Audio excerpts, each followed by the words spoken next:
ಮಾಡಬಹುದು. ಈ ಟೇಬಲ್ನ ಹೇಗೆ ಪ್ರಿಪೇರ್ ಮಾಡೋದು? Table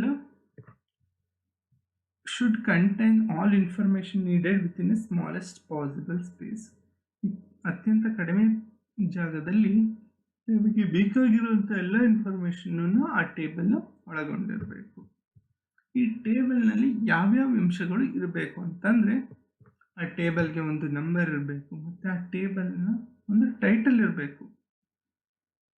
next caption or column headings. Table ಅಂತಂದರೆ ಮೇನಾಗಿ ಕಾಲಮ್ಸ್ ರೋಸ್ ಇರುತ್ತೆ, ಆ ಕಾಲಮ್ಗಳಿಗೆ ಹೆಡ್ಡಿಂಗ್ಸ್ ಇರಬೇಕು ಅಥವಾ ಕ್ಯಾಪ್ಷನ್ ಅಂತ ಕರಿತೀವಿ ಅದನ್ನ. ಹಾಗೆ ಸ್ಟಬ್ಸ್ ಆರ್ ರೋ ಡೆಸಿಗ್ನೇಷನ್. ಹಾಗೆಯೇ ರೋನಲ್ಲೂ ಡೇಟಾ ಇರೋದಾದರೆ ರೋ ವೈಸ್ ಕ್ಲಾಸಿಫಿಕೇಶನ್ ಮಾಡಿದಾಗ ಆ ರೋಗಳಿಗೂ ಕೂಡ ನಾವು ಒಂದು ನೇಮ್ನ ಕೊಡಬೇಕಾಗುತ್ತೆ, ಅದನ್ನು ಸ್ಟಬ್ಸ್ ಅಂತ ಕರಿತೀವಿ. Main important part of the table is body of the table. ಆ ಬಾಡಿ ಆಫ್ ದ ಟೇಬಲಲ್ಲಿ ನಮಗೆ ನಂಬರ್ಸ್ಗಳು ಕಾಣಿಸೋದು, ಅದರಲ್ಲಿ ನಂಬರ್ಸ್ಗಳು ಇರುತ್ತೆ, ಅದು ಇರಲೇಬೇಕು ಒಂದು ಟೇಬಲ್ ಅಂತ. ಮತ್ತು ಆ ಟೇಬಲ್ಗಳಿಗೆ ಕೆಲವೊಂದು ಫುಟ್ ನೋಟ್ಸ್ಗಳು, ಕೆಲವೊಂದು ನಂಬರ್ಗಳನ್ನ ಎಕ್ಸ್ಪ್ಲನೇಷನ್ ಬೇಕಿದ್ದಾಗ ಫುಟ್ ನೋಟ್ಸ್ಗಳನ್ನ ಕೂಡ ಕೊಡಬೇಕಾಗುತ್ತೆ ನಾವು. ಮತ್ತು ಸೋರ್ಸಸ್ ಆಫ್ ಡೇಟಾ, ಆ ಡೇಟಾ ಎಲ್ಲಿಂದ ನಾವು ಕಲೆಕ್ಟ್ ಮಾಡಿದ್ವಿ ಅಂತ ಹೇಳಿಬಿಟ್ಟು ನಾವು ಸೋರ್ಸಸ್ ಆಫ್ ಡೇಟಾದಲ್ಲಿ ಮೆನ್ಷನ್ ಮಾಡಿರ್ತೀವಿ. ಇಲ್ಲಿ ನೋಡಿ ಒಂದು ಸ್ಯಾಂಪಲ್ ಟೇಬಲ್ ಇದೆ. First one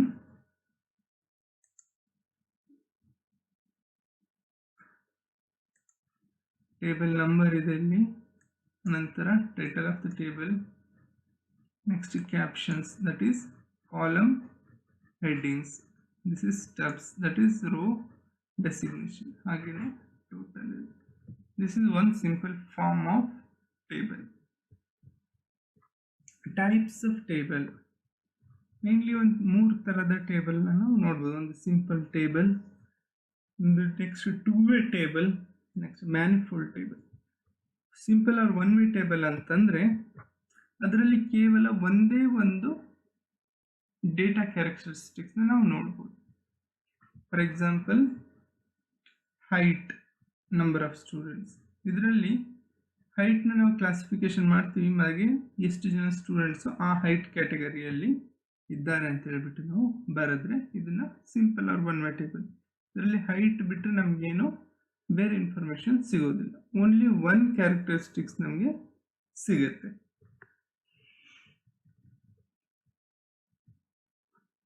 next two way table. ಇದರಲ್ಲಿ ನೋಡಿ ಇಲ್ಲಿ 2 ಕ್ಯಾರೆಕ್ಟರಿಸ್ಟಿಕ್ಸ್ ಸಿಗ್ತವೆ. ಏನಂತಂದರೆ ಇದರಲ್ಲಿ ಹೈಟ್ ಸಿಗ್ತಾ ಇದೆ, ಹೈಟ್ ಜೊತೆಗೆ ನಮಗೆ ಮೇಲ್ ಸ್ಟೂಡೆಂಟ್ಸ್ ಎಷ್ಟು ಜನ ಇದ್ದಾರೆ, ಫೀಮೇಲ್ ಸ್ಟೂಡೆಂಟ್ಸ್ ಎಷ್ಟು ಜನ ಇದ್ದಾರೆ ಆ ಹೈಟ್ ಕ್ಯಾಟಗರಿಯಲ್ಲಿ ಅಂತ ಹೇಳ್ಬಿಟ್ಟು ನಮಗೆ ಸಿಗ್ತಾ ಇದೆ. ಇದಕ್ಕೆ ನಾವೇನಂತೀವಿ two way. That means here we get 2 characteristics of data. Next manifold table. ಈ ಮ್ಯಾನಿಫೋಲ್ಡ್ ಟೇಬಲ್ನಲ್ಲಿ ಏನಾಗುತ್ತೆ ಅಂದರೆ more than 2 characteristics, we can have N number of characteristics. ಆ ಥರ ಟೇಬಲ್ಗಳಿಗೆ ನಾವು ಮ್ಯಾನಿಫೋಲ್ಡ್ ಟೇಬಲ್ಸ್ ಅಂತ ಹೇಳ್ತೀವಿ. ಎಕ್ಸಾಂಪಲ್ ಇಲ್ಲಿ ನೋಡಿ, ಹೈಟ್ ಕ್ಲಾಸ್ ವೈಸ್ ಡಿವೈಡ್ ಆಗಿದೆ, ಹಾಗೆ ಜೆಂಡರ್ ವೈಸ್ ಮೇಲ್ ಫೀಮೇಲ್ ಅಂತ ಹೇಳ್ಬಿಟ್ಟು ಡಿವೈಡ್ ಆಗಿದೆ. Here this more than 2 characteristics we can find it. We come to the summary of this class. Tabulation ಏನಕ್ಕೆ ಉಪಯೋಗಕ್ಕೆ ಬರುತ್ತೆ ಅಂತಂದರೆ ಇದು ಡೇಟಾನ ತುಂಬ ಬ್ರೀಫ್ ಆಗಿ ನಮಗೆ ತೋರಿಸುತ್ತೆ. ಇಟ್ ಕ್ಯಾನ್ ಪ್ರೆಸೆಂಟ್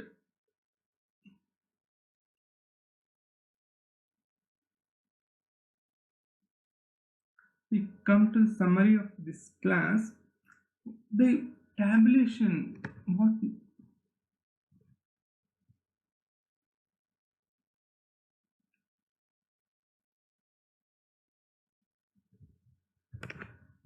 ಈ ಕ್ಲಾಸ್ನ ಸಮ್ಮರೈಸ್ ಮಾಡೋದಾದರೆ ನಾವು ಈ ಕ್ಲಾಸ್ನಲ್ಲಿ ಏನೇನು ತಿಳ್ಕೊಂಡ್ವಿ ಅಂತಂದರೆ ವಾಟ್ ಇಸ್ ಟ್ಯಾಬ್ಯುಲೇಷನ್ ಅಂತ ತಿಳ್ಕೊಂಡ್ವಿ.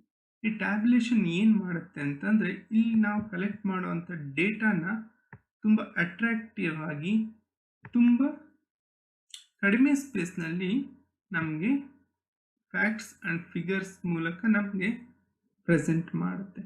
ಇದರಿಂದ ನಾವು ಈಸಿಯಾಗಿ ಒಂದು ಇಂಟರ್ಪ್ರಿಟೇಷನ್ನ ಮಾಡಬಹುದು. So tabulation makes our work easier by summarizing the data. Okay, with this we have come to the end of this session. Next class we discuss about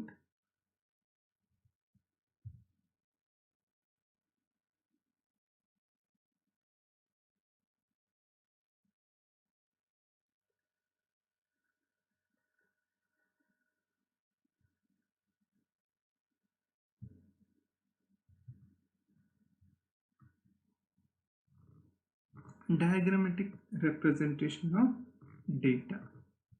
Thank you very much.